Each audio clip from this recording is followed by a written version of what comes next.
Green light. Yeah, nobody falling for that dummy. Green light.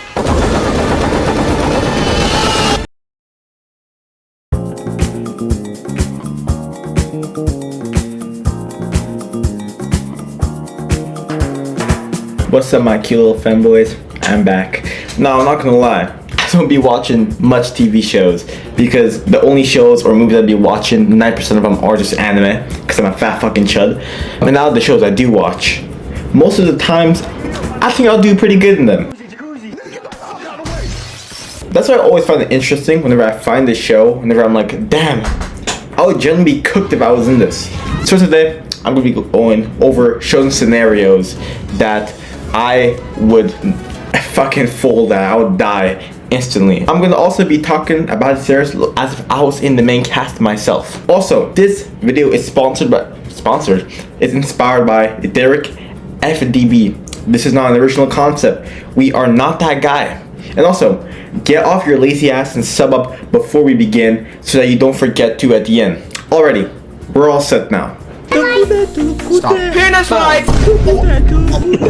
What the fuck are they doing? How did he not die? Y'all probably looking at this and saying like, well, no fucking shit. Nobody would want us to live in Squid Games. But guys, chill out. Based on what I've seen online, a lot of people think that they would survive Squid Games. And I'm just here to let you guys know, we are not that guy.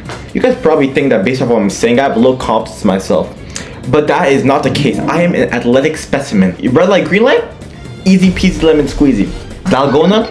I've seen erections harder than that game. Jump rope? Don't make me laugh.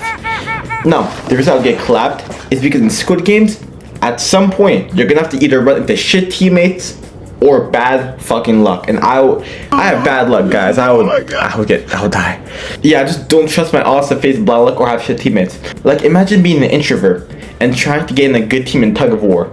You may as well hang yourself in the locker room before the game even happens because you're not even gonna stand a chance. And even if you don't, your teammates are gonna look like the current Marvel hero selection. I can't even explain to you how stressed and mad I was getting watching the mini games in season 2.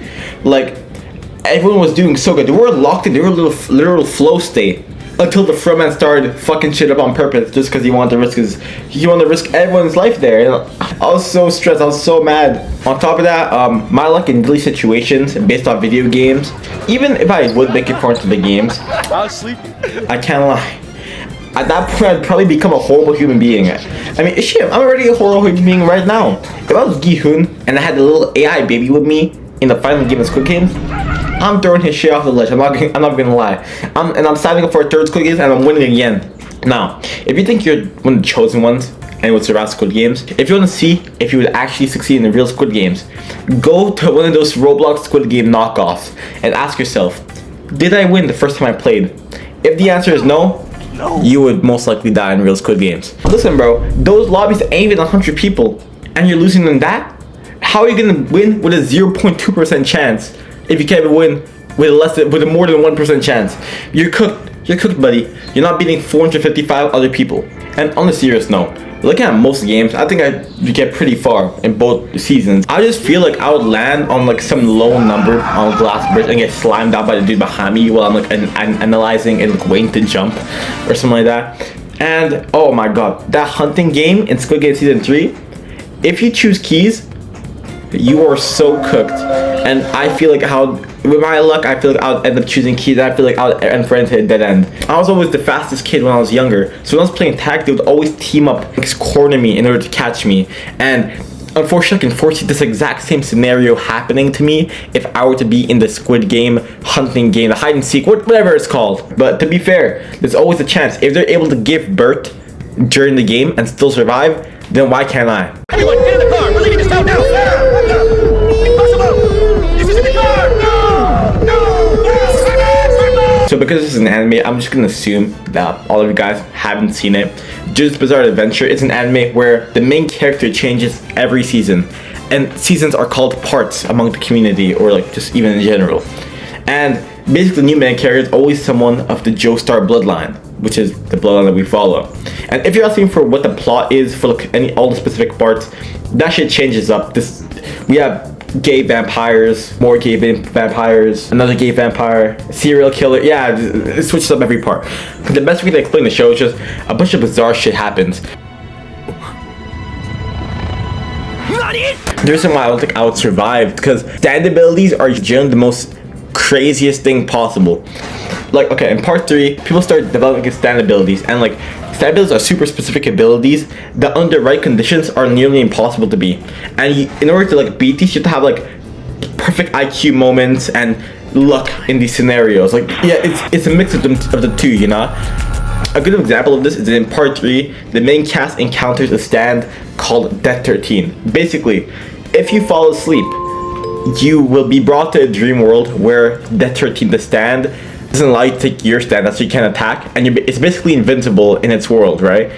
And it can kill you, so any damage it does in the dream world, it can inflict in the real world. And yeah, the only way to sort of escape the dream world is if you wake up. But the problem about this is, even if you try to force yourself awake, you have no recollection of what happened the night before when you wake up. I'm not gonna lie, I'm not sure if anyone on this planet would be able to survive them like they did in the show. I'm still shocked Hakuin clutched up and survived. Now, you guys may think, wow, the answer is simple. Just find the person who has the stand and beat them up, then the stand doesn't work anymore, right?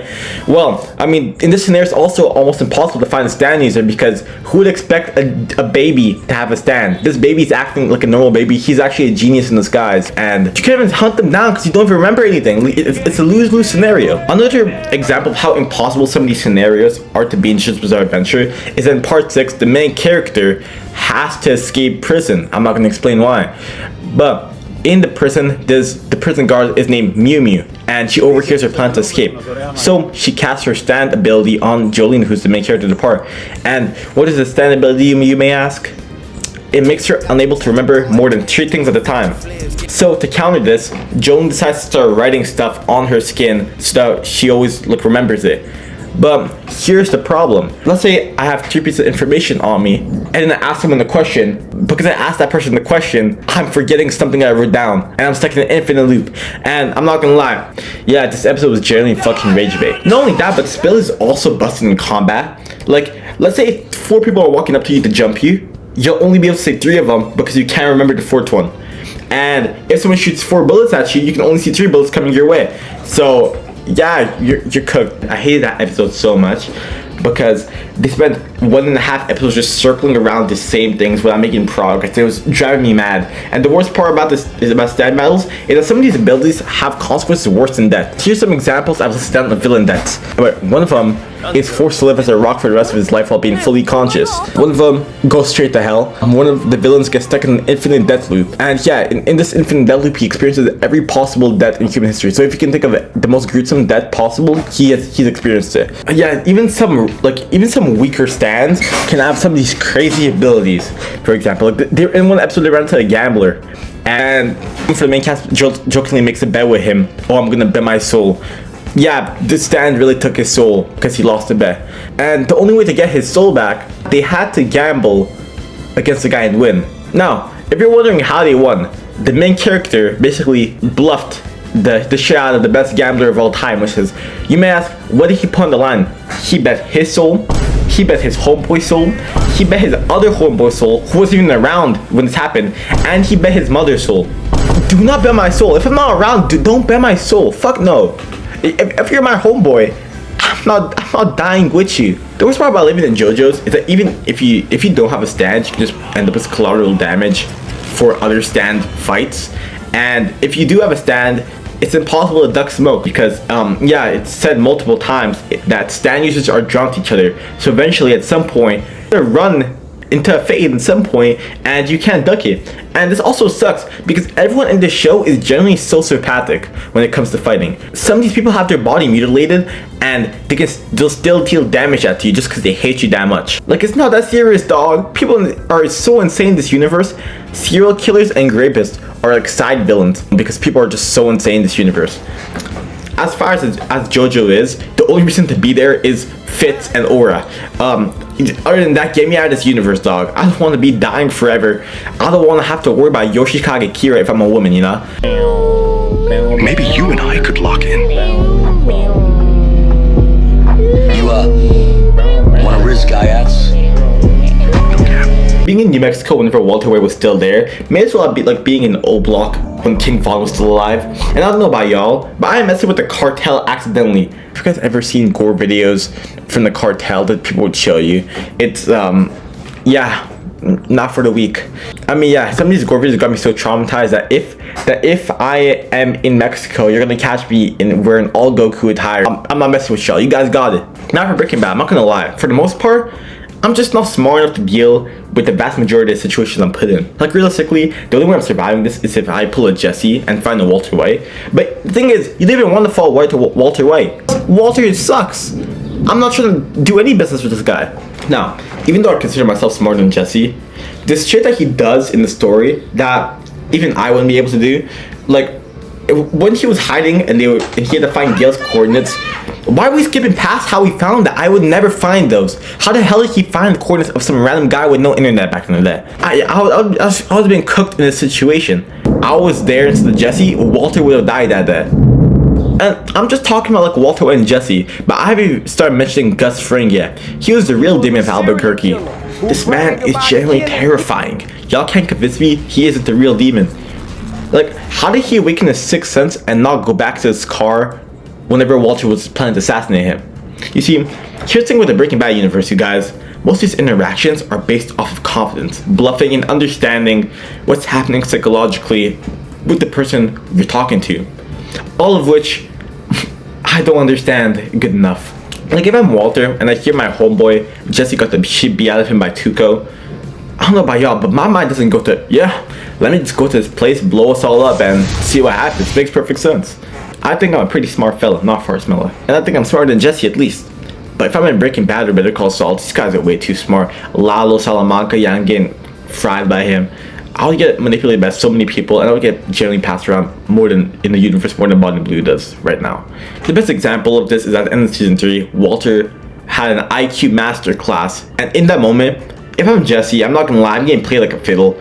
Gus died because of his hatred. This just proves that in this universe you have to be all logical and have no emotion. And yeah, you guys saw my first video when I talk about how much I hate certain people, so as you can see, I'm quite the emotional fella. There's no way I'm surviving this. Basically what I'm saying is the only way you surviving living in Breaking Bad, the main drug ring, is if you're some type of super genius. And I'm not a super genius, I'm just a regular genius. So yeah, I'm getting slammed out swiftly with no effort whatsoever. How can you run like you're running out of time? How can you run like you're Saturday night? How can you run when you're running out of time? You're running out of time. Now, unlike the other universes, we don't have someone chasing after us to slime us out. We don't have some serial killer and murderer. But in Dr. Stone, here's the premise of Dr. Stone. Everyone's living their everyday life. Then they see some green light, and boom, everyone gets turned to stone for 3,700 years. Until this guy Senku awakens back.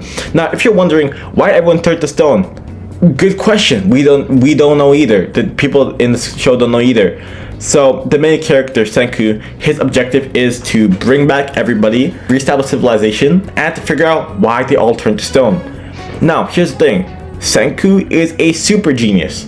Like, when he was petrified, he counted every single second that he was unconscious for 3,700 years just to make sure there would be spring whenever he woke up, because or else he would have been cooked. Like, this is the level of genius we're dealing with. And yeah, I'm not gonna lie, the show ends up going into gang wars after Senku figures out how to like free people and like how to get people to de-petrify.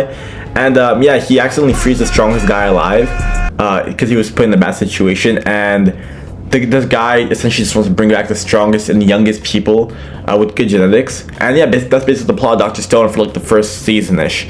Now, if you're wondering why I'm saying this sucks, it's because I'm not Senku. You think I'm gonna figure out how to de-petrify people? No, I'm gonna be all by myself. And here's the thing. I think I can survive the wilderness. I can live in the wilderness if I have some equipment. Being bare, bug booty naked, no help, no advantages whatsoever, and I'm put in the Stone Age, yeah, I'm cooked. And yeah, like, the only way I think you can survive being in the Stone Age by yourself is if you're Steve from Minecraft. And like, some of the worst part, some of these zoo animals are just out and about in like forest. So imagine you live in Utah and you just see a lion roaming out and about because a zoo door is open. Yeah, count me out for that. Just in general, we're such a disadvantage of being alone, because humans, the whole point of us existing and why our stats are so bad is because we're meant to be in the group. Without it, we're stuck. We're trash. Let's just say by some miracle, I managed to depetrify some survival expert out there. Even if that happens, I'm still cooked, because if I get sick, I have no medicine. If I sprain my ankle, I'm out for a few weeks. I'm cooked, right? And I don't think I'm gonna ever get used to sleeping with bugs crawling around me. What I'm saying is that we are getting clapped. Another variable to put in the count is, imagine you're not the first person to get resurrected. As someone who's played a decent amount of video games, trust me, don't end up in a scenario where someone else is playing God, and because they'll most likely abuse the shit out of your power. Like, I'm probably gonna end up as a slave if someone resurrects me.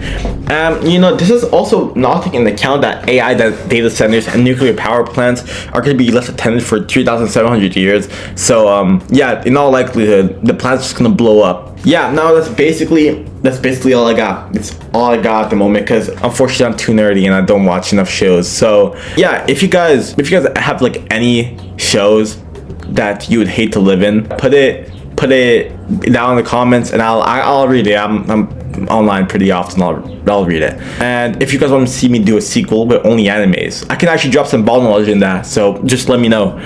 And yeah, sub up, leave a like, and I'll see you cutie patooties later. And also, if you're new here, just watch my 2 last videos. Bye.